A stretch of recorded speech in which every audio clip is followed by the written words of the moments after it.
E me conta aqui, tipo, como é que você diagnosticou? Sim. Se foi urgência, se não foi urgência, e de onde veio a ideia da fístula? Tipo, você precisou usar catéter primeiro? Como é que foi essa história? Então, a minha primeira diálise foi de urgência. Eu tive que botar o catéter, eu botei na jugular. E eu tive que... Eu cheguei a fazer o conservador.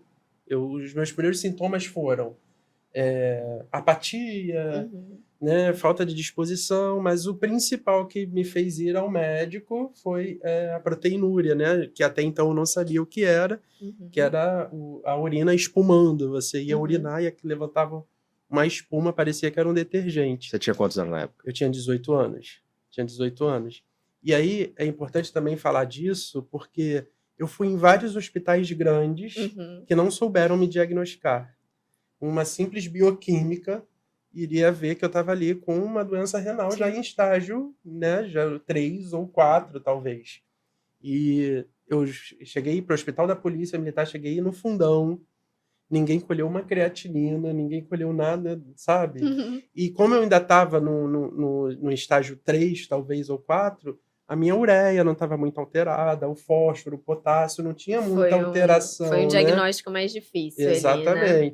E aí as pessoas acharam que era coração, então começaram a catucar meu coração, começaram, então é bronquite, que você já teve bronquite na infância, passa nebulização, e ficou nessa. E até que uma doutora no Hospital da Polícia Militar, não sei como, não me pergunte também, ela olhou as minhas unhas e falou, você tá com doença renal. Aí ela pediu a bioquímica, aí viu lá que tinha uma alteração significativa na creatinina, acho que estava 2,7, estava quase 3. Aí ela pediu os exames de urina e tal, e aí eu comecei o conservador. Mas foi muito agressiva a minha doença, que provavelmente tentaram fazer biópsia, mas não pegaram o material. E aí logo depois o meu irmão apresentou os mesmos sintomas. Aí vocês já sabiam. Aí ele conseguiu fazer pelo Pedro Ernesto com o Dr. Vicente a biópsia, deu GESF, primária do subtipo colapsante. E aí eles acharam que, bom, provavelmente então seu irmão tem a mesma doença. E aí depois o meu pai também, e foi uma escada ao contrário, né? Nossa! Por último, meu pai apresentou os mesmos sintomas e também começou a dialisar. E assim, quando eu fui, aí no conservador, eu lembro que eu fazia exames, foi quando eu comecei a ficar muito antenado. Tanto que eu fui fazer a minha primeira diálise já sabendo de tudo. A minha mãe preocupada, eu falei, calma, eles vão botar um catéter em mim, vou entrar na máquina, deve ser 2 horas, que primeiro eu já sabia de tudo, porque eu procurei saber de tudo. E eu lembro que eu estava acompanhando os exames, e aí quando chegou um exame, eu vi que a ureia estava 400 e pouco, a ureia. Nossa O potássio tava tudo muito astronômico. Eu lembro que eu liguei pra doutora e falei, doutora, olha isso. Ela falou, vai agora pro hospital e eu tô indo pra lá também. E aí foi quando internou, passou catéter, primeira diálise. E primeira diálise. Assim. Você sentiu diferença? Nossa. Falou assim, pô, dialisou, cara, tô muito melhor. Cara, é o que eu falo até hoje. Se eu soubesse a melhora que traria, eu não teria passado pelo conservador, porque eu passei por todos os estágios ruins do tratamento conservador. A imunossupressão, o cabelo caiu, fez catarata, não conseguia ler. Entendi. As estrias pelo corpo, pelo corticoide. Ficava tonto, não conseguia sair, não podia pegar sol, porque eu tive que tomar uma dose cavalar de corticoide, né, do imunossupressor. Então, na minha cabeça, mas há um protocolo a se seguir, né? Sim, na minha cabeça seria muito melhor, tipo, tá, assim, vamos fazer diálise logo. Porque o bem-estar que você tem pós-diálise, muito embora as primeiras sessões muitas pessoas passem mal e tal, eu não fui o caso, mas o bem-estar que traz, né, você se sentir bem novamente, Ai, travei, edita isso. Não tá ao vivo, né? O bem-estar é indescritível. Exatamente. Tipo, porque eu fiz todos os sintomas do tratamento conservador.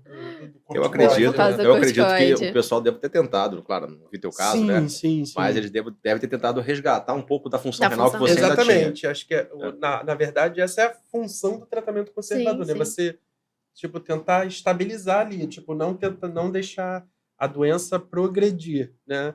É igual muita gente fala, né? Que a pessoa fala, estágio terminal, acha que vai morrer. Não, é porque não tem mais para onde a doença progredir. Eu achei, quando ele me falou isso, eu achei até interessante, porque a gente fica, né, estágio terminal, mas eu achei interessante na visão deles, né, dos pacientes, falando, não, realmente, agora não tem mais como ela piorar, Não tem, né?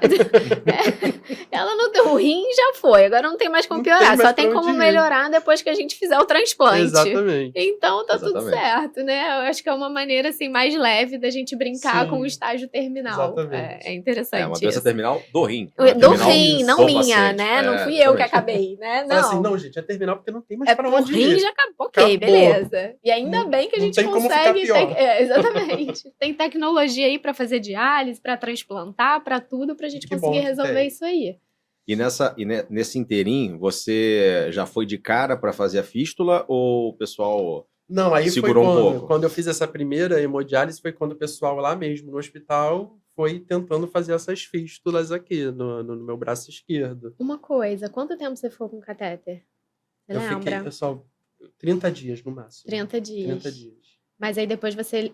E aí já fui pra fístula. Aí Foi foi- tudo muito rápido. Tá, beleza. Que eu- Então eu você foi tentei- perdendo essas aqui todas rápidas e... Não, porque essas aqui não funcionaram. Eu já saía do centro cirúrgico com elas sem funcionar. Então, num dia, internado isso. Fiz a primeira HD e tal, internado, vamos fazer fístula. Uhum. Fiz, saí do centro cirúrgico, não funcionou. Amanhã vamos fazer Uhum. outra. Fiz, não funcionou. Sim. Não, vamos fazer outra. Não funcionou. entendi. A Aí eu falo, transição foi rápida, né? Aí eu falo, pelo amor de Deus, quem é que faz uma fístula decente no Rio de Janeiro? Aí eu fui Aí você foi atrás de pesquisar. PTA. Aí eu achei o doutor PTA. O que eu acho, na época, isso já tem quanto tempo, mais ou menos? Já tem 18 anos. uns 18 anos. Na época, o pessoal insistia muito em tentar um acesso nessa ordem, né, que eu tinha comentado. Hoje em dia, a gente já está querendo pegar o paciente, ver a melhor veia dele e não se prender a essa ordem. Porque senão você acaba, entendeu? Você acaba perdendo tempo fazendo uma, depois duas, Um depois acesso que talvez três. não vai funcionar. E ele tá ficando aí muito tempo com catéter, entendeu? Então, às vezes, tá preferindo fazer. Ah, beleza, essa fístula aqui essa veia aqui tá fina, tem 2 milímetros. Cara, eu não vou arriscar. Vamos para que tem 3. É melhor. A chance de dar certo é muito maior. Então, mesmo que você gaste esse excesso do punho, você está otimizando o seu tempo e deixando o paciente menos tempo de catéter, que é o principal problema. Assim, o catéter é o nosso inimigo. Assim, ele é importante na hora que a gente faz a diálise de urgência, mas ele tem que ter o seu tempo reduzido, tá? Isso, assim, para qualquer protocolo, quanto menos tempo de catéter, principalmente o CDL, que tem mais risco de infecção, melhor, tá? Perfeito. Hoje, claro, tudo evolui com o tempo, né? Mas assim, Sim. hoje, pelo que eu tô percebendo, vocês já planejam o tratamento do doente pensando no transplante lá na frente, né? Sim. Então, sim, vamos sim. tentar Sim. não machucar os Com vasos, né? certeza. Para poder ter uma forma de Sim.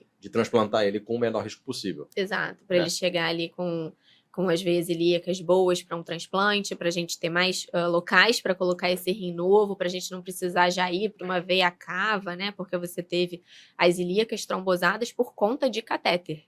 Isso, infelizmente, a gente ainda vê muito, tá? Mas é o que a gente quer reduzir. É o que a gente quer reduzir.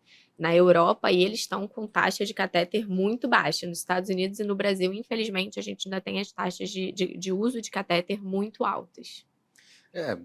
A cultura está começando a mudar, eu sinto Sim. isso, né? Está começando a mudar. Então, acredito que daqui a um tempo, os pacientes eles vão se conscientizar, as pessoas vão se conscientizar da necessidade de dosar creatinina regularmente, vão pegar aquela transição onde o cara faz um conservador e dá tempo dele fazer uma fístula que vai maturar. É o sonho, é o sonho divino. Eu acho que isso aí vai acontecer. Algumas pessoas já estão assim, Sim, né? sim. E tem, inclusive, o transplante renal preemptivo, né? Sim. É o Exato. cara que transplanta antes do rim entrar em falência total. Então, essa mentalidade de antever o problema, ela está cada vez mais presente. Eu estou percebendo Sim, isso, né? E continuando em relação ao catéter. Então, pelo que eu estou entendendo, o catéter de curta duração ele é um catéter que resolve o problema. Ele tira da urgência. Isso, exato. Ele vai pegar o cara que está ali com rim descompensado, acidose metabólica, com Uhum. os íons todos alterados e vai resolver num primeiro momento. Isso. Mas o ideal é que, logo após, o Uhum. paciente estabelecido, assim como aconteceu com o Alisson, já faça a confecção de uma fístula Exato. e passe a dialisar pela fístula. Você falou, é um procedimento simples, pode ser feito ambulatorial, Pode. cortezinho pequenininho, só tem que respeitar o tempo de maturação. Exatamente. Maravilha. O permiquete. Hoje em dia, se a gente pudesse falar do permiquete, que é aquele catéter que fica mais tempo, Uhum. qual seria a real indicação hoje de um uso de permiquete? O ideal do permiquete é você sempre fazer a transição. Então, vamos supor, o ideal é que nenhum paciente saia do hospital com um CDL. Isso não é o que acontece, tá? Isso é o ideal. Então, o ideal é que esse paciente, beleza, 70% que começa a dialisar de urgência. O ideal é que esses pacientes saiam do hospital com um permiquete. E o tempo que ele vai ficar com esse permiquete é o tempo de maturação da fístula. Tá? Então, se a gente for botar aí no mundo ideal, o paciente internou precisando de diálise, compensou, colocou o permiquete, logo depois faz a fístula, em 40 dias está tirando esse permiquete e utilizando essa fístula. Tá? Se foi aquele paciente que a gente não conseguiu pegar no conservador, pegou depois que começou a diálise. Só que isso é uma indicação, e tem mais uma indicação também, que às vezes, por exemplo, pacientes que já são mais idosos, pacientes que não têm ali, ou que têm câncer, que não têm uma perspectiva de vida ali tão longa, a gente gosta de usar o permiquete como alternativa, tá? Então, o paciente vai ficar ali o resto de vida com o permiquete, não tem indicação de realizar a fístula, tá? Então, ele vai ficar com esse permiquete e vida que segue. Outra indicação interessante também, que eu peguei essa semana, paciente com insuficiência cardíaca. Então, o paciente ele não tem condição de receber ali todo aquele retorno que a fístula vai trazer para o coração e bombear aquele sangue. Então, eu não posso correr o risco de inundar esse coração, ele não tem força para contrair. Então, nesses casos também a gente opta por deixar o paciente só com o permiquete. Tá? Vai ficar com o permiquete, não tem problema, enfim, o risco de infecção é menor, né? Não é zero, mas é menor. Então, a gente deixa ele com permiquete. Então, essas geralmente são as 3 indicações aí que a gente deixa o paciente com permiquete mais tempo. Só que, qual é a questão?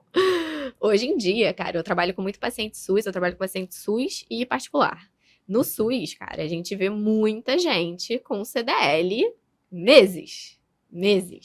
Tira a bota, tira a bota, tira a bota. Tira a bota, tira a bota, tira a bota. E aí começa o problema dos acessos vasculares, né? Porque aí o paciente, vamos lá, que chega pra mim às vezes, já teve um que chegou, nossa, essa semana pra mim, 6 meses de diálise, ele já teve 7 catéteres, 7 CDLs, em locais diferentes. Coitado. Então, então, assim, ele já gastou as femorais dele pro transplante. O paciente devia ter 40 e poucos anos. Já gastou as femorais dele pro transplante. Já gastou as 2 jugulares ali. Já teve catéter em subclávia também, que geralmente é a nossa última opção. Tudo trombosado. Aí, beleza. Fechou ali, né? A gente chama... ele pode fazer uma estenose venosa central ali, né? Do tronco venoso. Eu já vi esse síndrome da veia cava superior, inclusive. Então, exatamente. E aí, não é que não possa, né? Mas é ruim eu fazer qualquer tipo de acesso de fístula nesse braço, porque o braço vai inchar. Então, esse paciente já chega para mim com 6 meses de diálise num estado crítico. Sim. É um problema que a gente tem que melhorar. Eu acho que é exatamente por isso que a gente está aqui eu acho hoje. Que nesse sentido, o mundo ideal, né, seria o diagnóstico precoce mesmo. Sim. Né? Sim. Você fazer um conservador bem feito, você já sair Sim. com uma fístula. Sim. Você tá vendo que tá evoluindo, olha, o caminho é esse, vamos fazer a fístula. Você já entrar em diálise já com uma fístula pronta ali e madura. Seria o ideal, catéter zero. Catéter zero, exatamente. Ideal, sim.